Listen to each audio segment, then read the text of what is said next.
Hello and welcome to Afternoon Tea with Karen.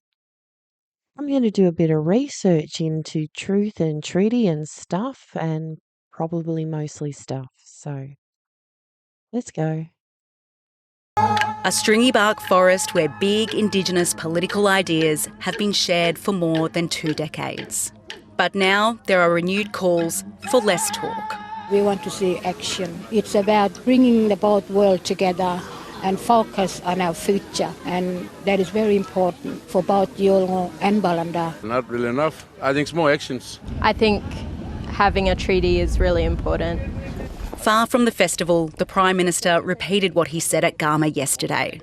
We've said Makarrata is a process where we're talking through what the nature of that process is. Makarrata is a Yolngu word from northeast Arnhem Land, which means coming together after struggle.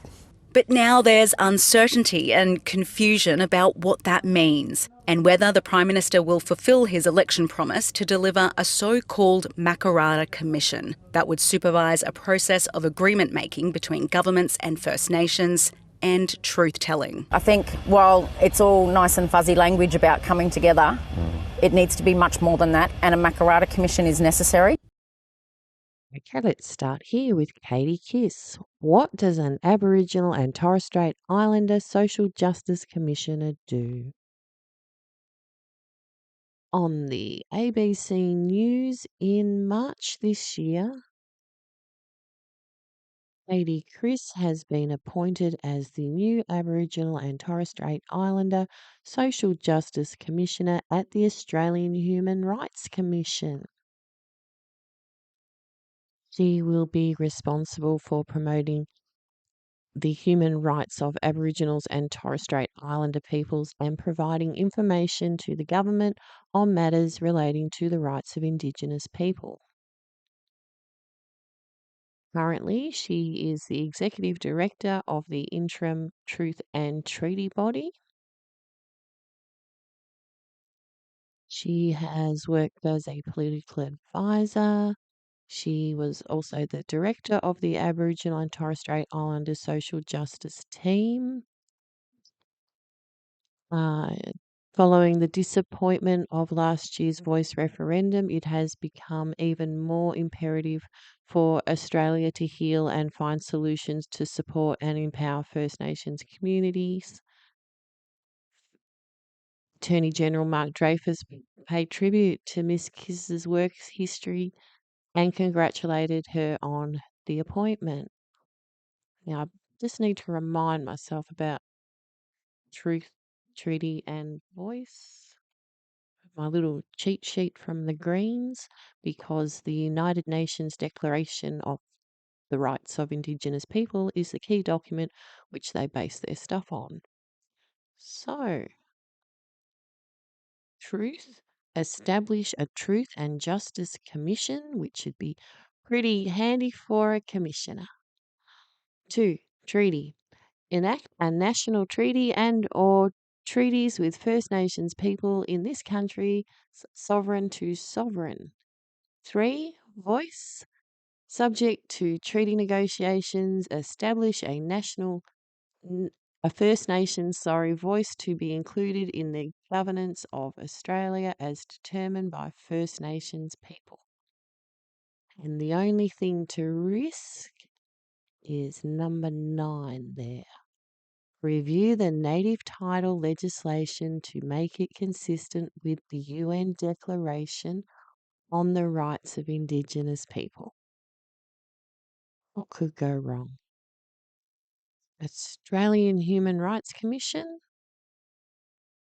Meet the Commissioner, Katie Kiss. That's a great name. And some news. Send her submissions. Women's voices. And people who identify as women. The Declaration on the Rights of Indigenous People hyperlink doesn't work there. And about them, our work, education, complaints. Let's do a refresher on what they're about. We protect and promote human rights in Australia and internationally. The Australian Human Rights Commission is an independent statutory organisation established by an Act of Federal Parliament. What we do, the Commission is Australia's national human rights institution. We investigate and conciliate discrimination and human rights complaints. We advocate to government and others for human rights to be considered in laws and policy making, and we also provide advice, review laws, and make submissions to parliamentary inquiries. We provide legal advice on human rights obligations to courts and appear as friend of the court to provide specialist advice. We produce guidelines for employers and provide training and resources to assist organisations in embedding and supporting diversity and inclusion and addressing the risks of modern slavery in the global operations and supply chains. They monitor and scrutinise Australia's performance in meeting all its international human rights commitments. We regularly provide reports to the UN. You can make a complaint to the Australian Human Rights Commission if you have experienced discrimination, harassment, and bullying based on any of those things. And the Commission has a president and 7 commissioners. Media release, 30th of May. The report tabled in Federal Parliament today includes an example of legislation for a National Human Rights Act building on decades of work and reinforcing recommendations from the Australian Human Rights Commission's landmark Free and Equal report. The Commission strongly supports the Committee's recommendations for a renewed national human rights framework. These reinforce the recommendations we made in our Free and Equal report to Parliament last December. Okay, full report is 196 pages. The report makes 12 recommendations that focus on large structural reforms at the national level to be advanced through the introduction of a revitalised national human rights framework. These reforms would improve government accountability, increase awareness about human rights, and provide all people in Australia with better access to justice in case their rights are breached. Further background to look at. So the 12 recommendations. 1. Australia establishes a national human rights framework. Recommendation 2, implementing the National Human Rights Framework, set out commitments over a 10-year period with 2 5-year implementation plans. So they're creating work for their organisation. Recommendation 3, a National Human Rights Act. The draft exposure bill to be developed based on the Commission's Model Human Rights Act. Okay, recommendation 4, reform the federal discrimination laws. 5, parliamentary scrutiny and the role of the Parliamentary Joint Committee on Human Rights. 6, Parliament's role in reviewing Australia's implementation of our international human rights obligations. 7, a National Human Rights Indicator Index. 8, a National Human Rights Statement. 9, a National Human Rights education plan targeted at Australian public service, primary and secondary schools, workplaces, and the general community. Recommendation 10, give us more money. Recommendation 11, a robust civil society to protect human rights by providing funding support for NGOs to advance human rights protections. Is that the process we're working through? Bruce, thanks for being with us. Can you tell us a bit about what this bill is?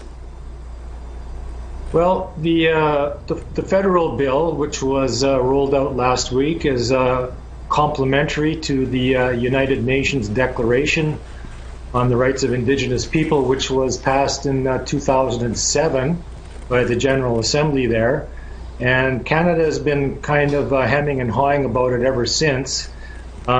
Just before the election last fall, New Democrat Romeo Saganash had his own bill, which was to recognize the UNDRIP in Canadian legislation, and that died on the order table in the Senate just days before the election was called.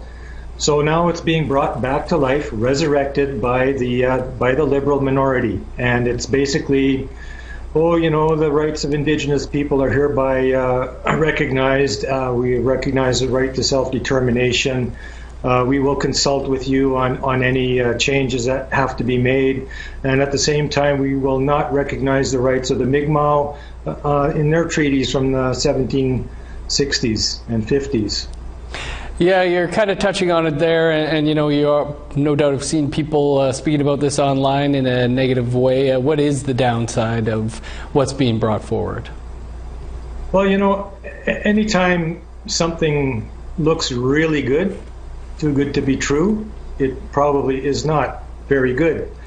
You're just automatically suspicious of anything that comes out of anybody, which is really, really, really great.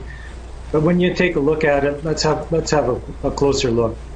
From out west, where I'm from, there's the numbered treaties, the historical treaties, and nowhere in those treaties did any of us that I know of give up our title, our sovereignty to our country.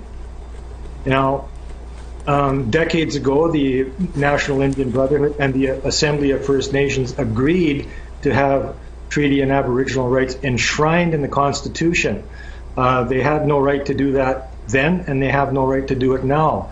But it was strictly, when you think of it outside the constitutional box, there is no reason for us to have our rights enshrined in anybody's constitution except our own. And we have our own rights. We have our own title. And that's this new legislation is a step away. In fact, it's running away from that. Bruce, we'll have to leave it there, but appreciate you giving us your insight on this.